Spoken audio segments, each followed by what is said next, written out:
जय हिंद, वंदे मातरम। आप सभी दोस्तों का उत्थान विद रजत यूट्यूब चैनल पे स्वागत है। हम आज हिस्ट्री की दूसरी क्लास में सेकेंड पार्ट में देखेंगे कि जो है हमने कल बीसी के बारे में जानकारी की कि ईसा पूर्व क्या है और उससे रिलेटेड जो बेसिक चीज़ें थी वो समझें। और आज जो है हम जानेंगे संवत जो था, संवत तक हम थोड़ा बहुत पढ़े थे और संवत के बारे में थोड़ा सा डिटेलिंग और करेंगे कि संवत चार थे। कितने संवत थे? चार थे। एक तो था विक्रम संवत। विक्रम संवत 57 से 58, 57-58 ईसा पूर्व। दूसरा है शक संवत, जो था हमारा शक संवत जो था हमारा 78 ईस्वी में। ये ईस्वी के अंतर्गत चला आता है। हम लोग जान चुके हैं कि ईसा पूर्व क्या होता है, ईस्वी क्या होता है, और विक्रम संवत, शक संवत, और ये हमारा हो गया कौन सा? अब ये कौन सा हो गया? शक संवत के बाद हमारा हो गया ये शक संवत। और तीसरा है हमारा हिजरी संवत,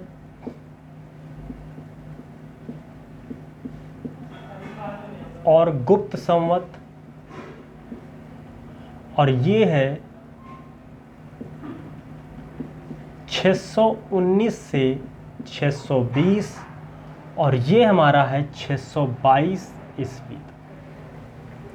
अगर हम विक्रम संवत की बात करें तो विक्रम संवत में एक राजा थे, उज्जैन के एक राजा थे, जिन्होंने शकों पर विजय प्राप्त करने के बाद विक्रमादित्य की 14 उपाधियों में से एक उपाधि धारण की, क्योंकि विक्रमादित्य की उपाधि 14 लोगों ने धारण की थी, जिनमें से आपके उज्जैन के अज्ञात राजा थे, जिनका नाम आपके लूसेंट में लिया नहीं है।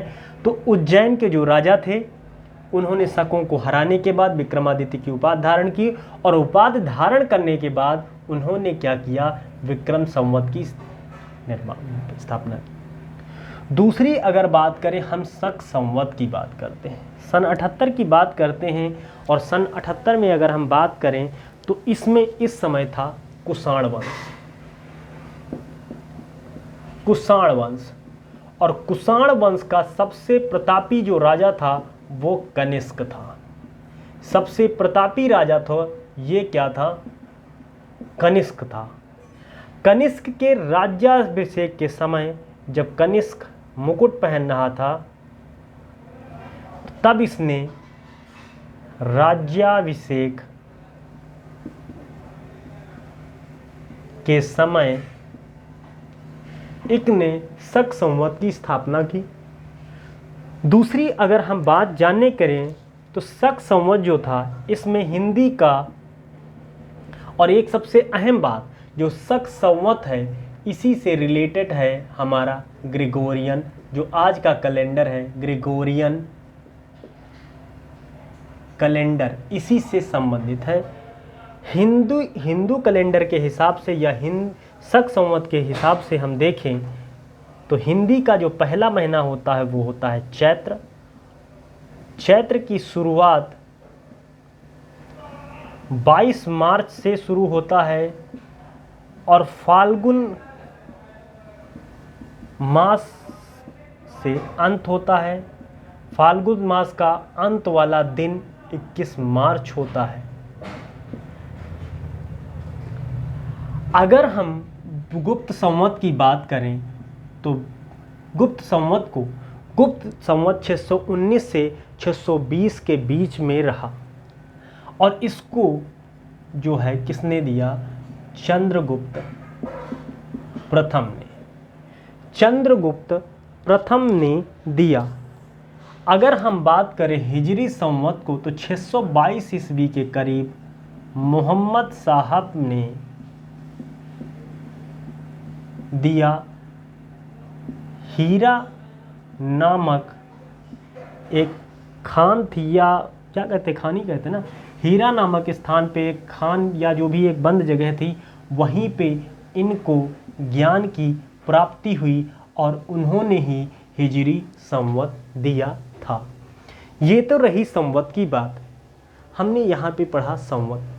और आगे हम पढ़ेंगे, हमने ये जो पढ़ा था ऋग्वेद, ऋग्वेद की जानकारी यहाँ तक समाप्त होती है। और ऋग्वेद के बाद हमारा इरेजर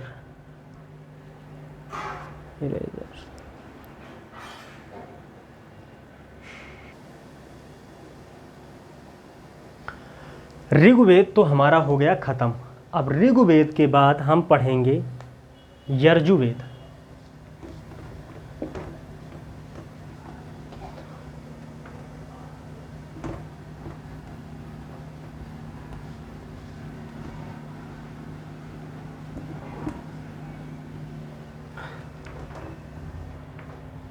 दूसरा हमारा जो वेद है यजुर्वेद।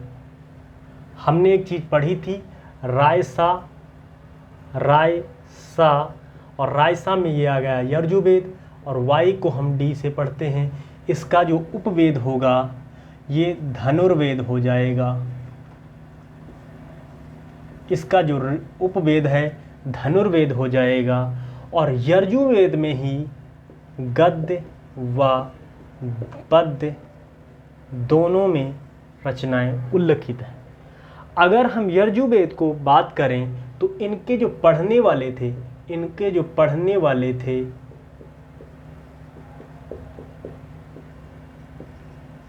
अधर्व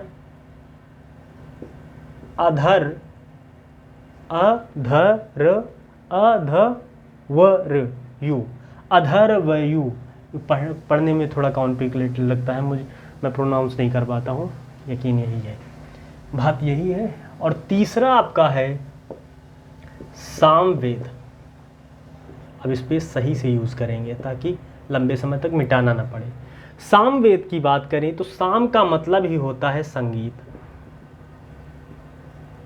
अब आते हैं इसके उपवेद की, SG, मतलब सामवेद का जो उपवेद होता है ये होता है तुम्हारा क्या, गंधर्व वेद। और अगर हम इसके बारे में जानकारी प्राप्त करने की कोशिश करें तो इसमें संगीत का वर्णन मिलता है। सामवेद को और जानने की कोशिश करते हैं तो सामवेद को पढ़ने वाले को उदात्त ही कहा जाता था। क्या कहा जाता था? उदात्त ही कहा जाता था। दूसरा सामवेद हो गया। अब आपका जो मेन वेद है वो चौथा वेद है अथर्ववेद। अगर हम अथर्व की बात करें तो इसका जो उपवेद है वो शिल्पवेद। क्या है? शिल्पवेद। अथर्ववेद का उपवेद है शिल्प, ठीक। और अथर्ववेद को पढ़ने वाले को क्या कहा जाता है? अथर्ववेद को पढ़ने वाले को हमें जो है कहा जाता है वहरवा। पढ़ने वाले को वहरवा। इसको लिखे दे रहे हैं, पढ़ने बड़ा कॉम्प्लिकेटेड लग रहा है। वहरवा है ना, वहरवा। इस वेद में जादू टोना, बलिदान, अंधविश्वास, जादू टोना, अंधविश्वास और बलिदान और इसी में जो है वशीकरण के बारे में जानकारी मिलती है। किसमें? अथर्ववेद में। इसमें कन्या के जन्म को इसमें जो था कन्या के जन्म को क्या है, कन्या के जन्म की जो है इसमें निंदा की जाती है। कन्या के जन्म की निंदा। इसके जो देवता हैं अथर्ववेद के ही बारे में जानकारी लेंगे। अगर जो है अथर्ववेद के ही बारे में पढ़ रहे हैं, अथर्ववेद के जो देवता हैं इसमें प्रजापति, इनकी 2 बेटियां थीं। पहली बेटी सभा और दूसरी बेटी समिति। तो ये हो गई अथर्ववेद की बात। अगर हम वेदों को, ये तो चारों वेद हमारे कंप्लीट, और इन चारों वेदों को और बेहतर तरीके से समझने के लिए वेदांगों की रचना हुई। और वेदांग कितने थे? 6। 6 वेदांगों में पहला वेदांग है शिक्षा, दूसरा है ज्योतिष,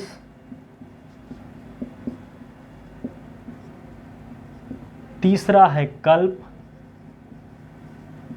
और आपका चौथा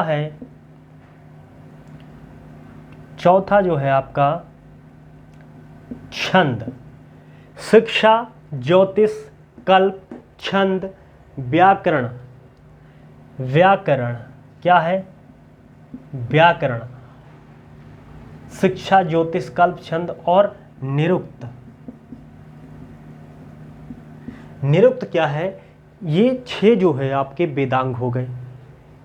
आगे जो है हम देखते हैं कि आगे बताया गया है कि पुराणों की संख्या, ये पुराण जो थे, पुराणों की संख्या कितनी थी? 18 थी। और इन पुराणों को जो लिखने वाला था, जो लिखने वाले थे, जो पुराणों को किसने लिखा या पुराणों के रचयिता के बारे में बात की जाती है तो लोमहर्ष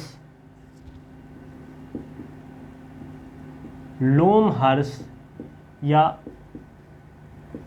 उग्रश्रवा, लोमहर्ष व उग्रश्रवा जो है रचयिता माने जाते हैं। अगर बात करें पुराण की तो सबसे पुराना पुराण है मत्स्य पुराण। सबसे प्राचीन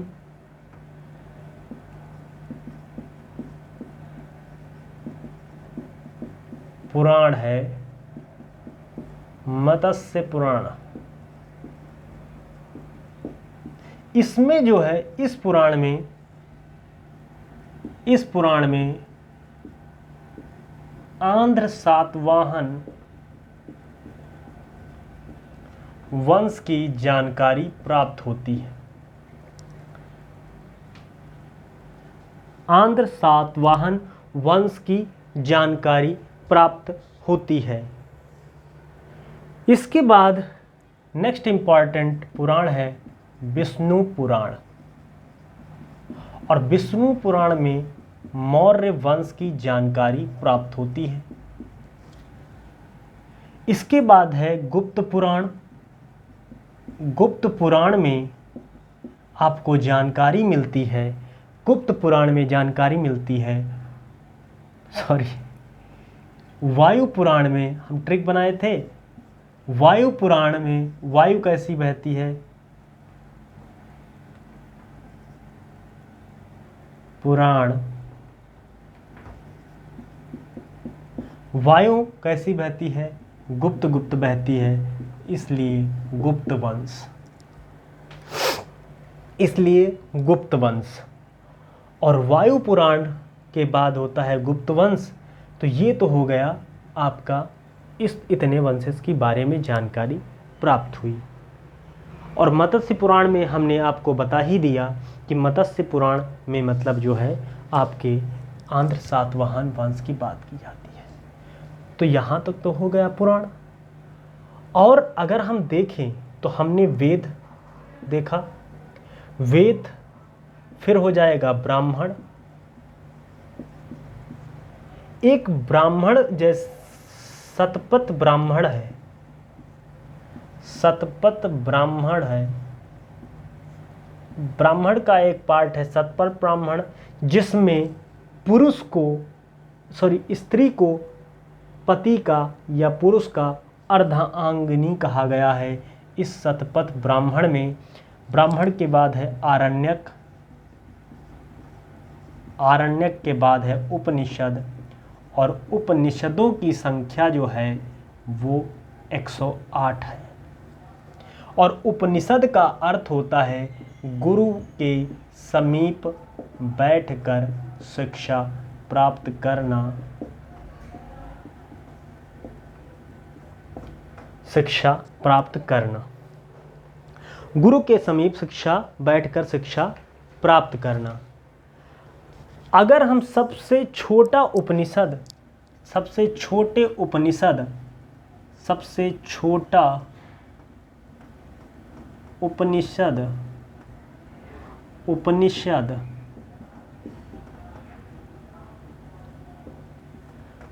सबसे छोटे उपनिषद की बात करें तो इसका नाम है छंदोग्य उपनिषद। छंदोग्य उपनिषद। एक सबसे महत्वपूर्ण क्वेश्चन बनता है कि किस उपनिषद में, क्वेश्चन 1 और क्वेश्चन इंपॉर्टेंट 2, किस उपनिषद में सत्यमेव जयते का उल्लेख है। सत्यमेव लूसेंट पढ़ने का सबसे बेहतरीन ग्राफिकल मेथड यही है, इससे बेहतर कोई मेथड नहीं हो सकता। तो सत्यमेव जयते का मुंडोक उपनिषद, मुंडोक उपनिषद में जानकारी प्राप्त होती है। ये रही बात यहाँ तक।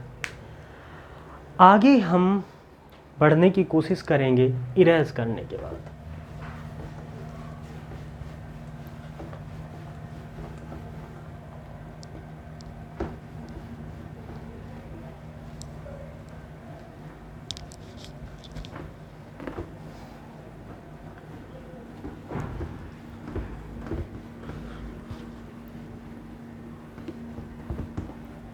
आज थोड़ा सा लेक्चर लंबा हो जाएगा लग रहा है, अदरवाइज़ 30 मिनट से ज़्यादा हम वीडियो बनाने को सोचेंगे भी नहीं, क्योंकि बहुत लंबा हो जाएगा, फिर दिक्कत होगी पढ़ने वाले को भी और समझने वाले को भी।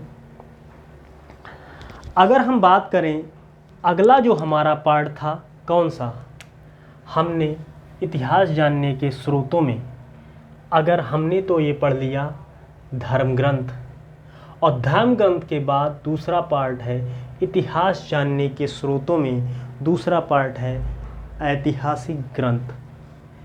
इतिहास जानने के स्रोत पीछे हमने पढ़ा है, हमने धर्म ग्रंथ समाप्त किया है, पहला वाला पार्ट धर्म ग्रंथ समाप्त किया है, और अब हम बात कर रहे हैं किसके, ऐतिहासिक ग्रंथ।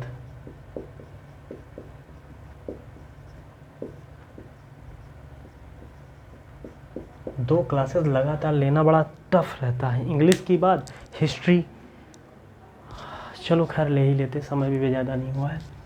ऐतिहासिक ग्रंथ की बात करते हैं।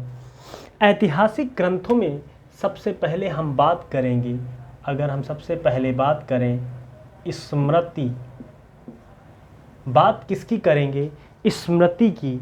अगर हम बात करते हैं तो स्मृति दो प्रकार की स्मृति है, मनुस्मृति और दूसरा है नारद स्मृति।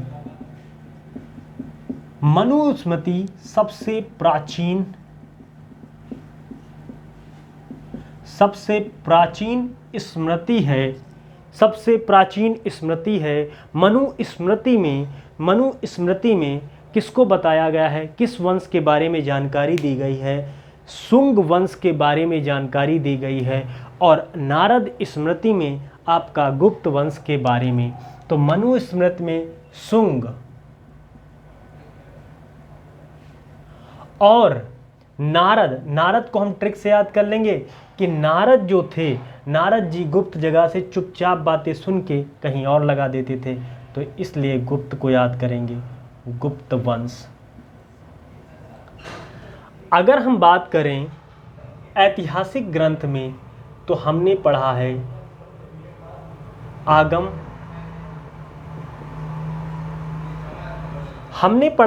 आगम, आगम के अंतर्गत हम बौद्ध धर्म के बारे में जानकारी प्राप्त करते हैं, जैन धर्म की जानकारी प्राप्त करते हैं, और जातक में बौद्ध धर्म के बारे में जानकारी प्राप्त करते हैं। तो चाहे जातक लिख लो, इरेज कर दो इसको। जातक यहाँ तक आ रहा, नहीं आ रहा है, ठीक। जातक, अगर जातक धर्म की बात करें, जातक ग्रंथ की बात करें, जातक के बारे में बात करें, तो इसमें बौद्ध धर्म की जानकारी दी है। बौद्ध धर्म के बारे में बताया गया है।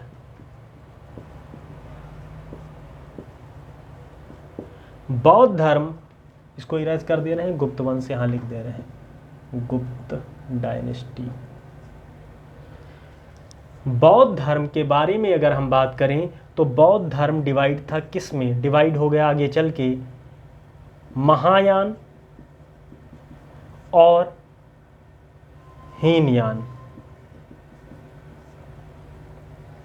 बौद्ध ध्यान दो पार्ट में डिवाइड हुआ, महायान और हीनयान। महायान और हीनयान, और इसमें एक पुस्तक लिखी गई, कथा वस्तु, इसमें एक पुस्तक लिखी गई, और इस बुक ये पुस्तक है। इस पुस्तक में बौद्ध के जीवन चरित्र के बारे में जानकारी प्राप्त हुई। आगे आपका है आगम। आगम ग्रंथ में जानकारी प्राप्त होती है जैन धर्म की, और जैन धर्म आगे चलकर श्वेतांबर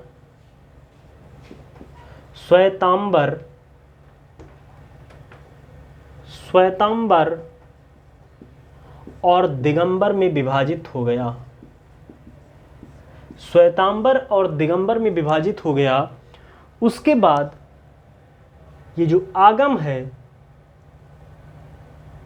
जैन धर्म में आगम में ही इसके बारे में जानकारी प्राप्त होती है। इसके बारे में जानकारी प्राप्त होती है क्या, कि जो महावीर स्वामी के बारे में बताती है। महावीर स्वामी के बारे में क्या बताती है, कि जो जैन धर्म का जो 24वें तीर्थंकर थे, 24वें व अंतिम तीर्थंकर, तो पहला क्या है, जातक में बौद्ध धर्म महायान और हीनयान में डिवाइड हुआ। कथा वस्तु थी, कथा वस्तु हीनयान से संबंधित था, और इसमें जो है बौद्ध के जीवन चरित्र के बारे में जानकारी प्राप्त हुई।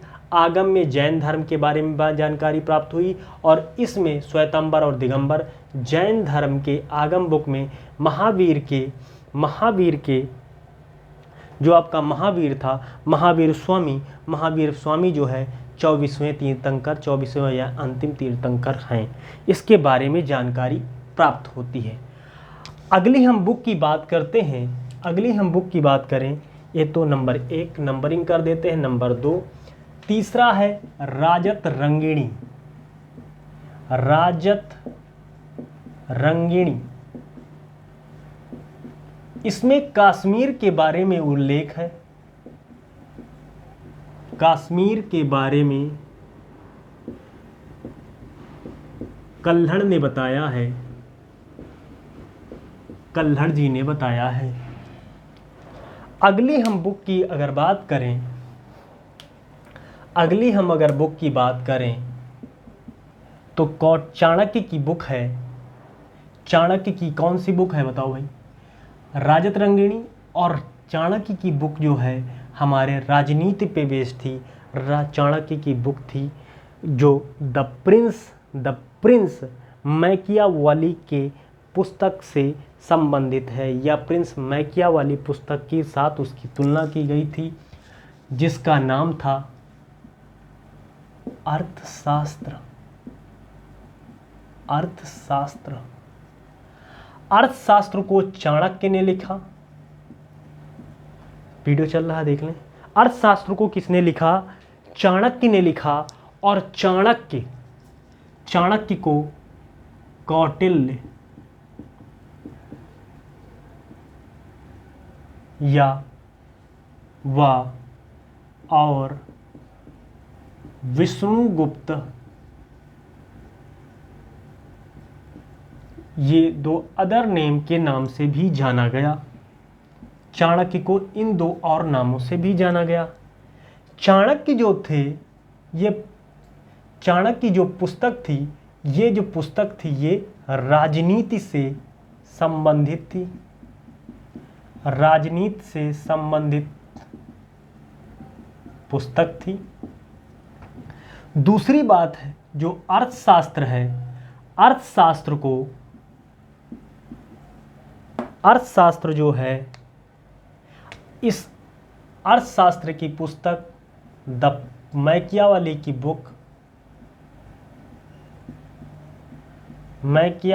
बुक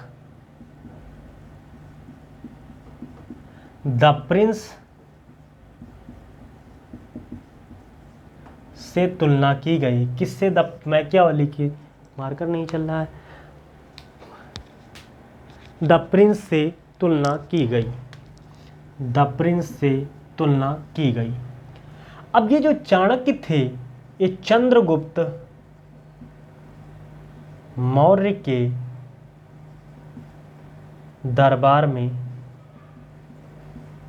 प्राइम मिनिस्टर थे। प्रधानमंत्री पद पर निर्वाचित कह रहे हैं। चंद्रगुप्त मौर्य के दरबार में ये प्राइम मिनिस्टर पद पे बैठे हुए थे। ये रही इतनी बात। आगे हम अगर जानकारी प्राप्त करें पांचवी पुस्तक के बारे में, तो वो थी चचनामा। चचनामा को लिखा किसने? अली अहमद ने।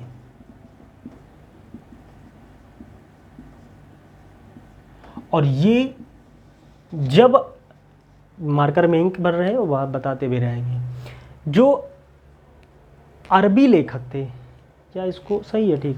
तो ये हमारी बुक थी द चचनामा, जो चचनामा थी, बुक थी, इसको अली अहमद ने लिखा था।